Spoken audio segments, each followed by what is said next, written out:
пожрать, ковры, одеяло. Ну, вот это, что наиболее можно использовать в быту, вот, на войне там, солдаты. Вот они все это дело выносятся из домов, быстренько, значит, приватизируется, так сказать, если выражаясь так современной терминологией. Дело в том, что оно там носило массовый характер, то есть от рядового до командования. И какое-то чувство вины там вот не испытываешь там.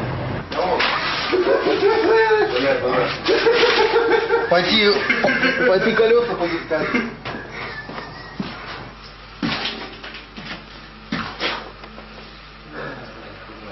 Это называется конституционный порядок, да? Вот кто мою кастрюлю украл, я только что положил на танк и уже украли. Да. Беспредел. Сюда положил, уже украли. Это вы?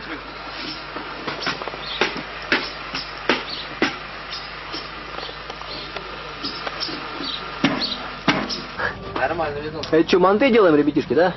После боя, да? Да. Из чеченских запасов? Я воль. Я воль.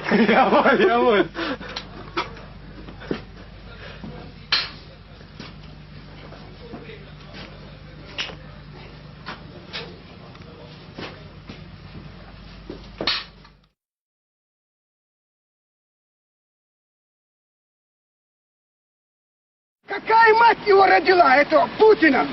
Вообще он рожденный в этом земле. Ну, Путин, очнись!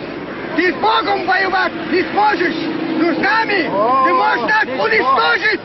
Ну, наш дух не сломать тебе. Молодец. Наш дух не уничтожишь, товарищ Путин. Это война не с терроризмом. Это война с народом. Это очередной геноцид чеченского народа. По-моему, этой войне даже трудно будет придумать название. Это варварство.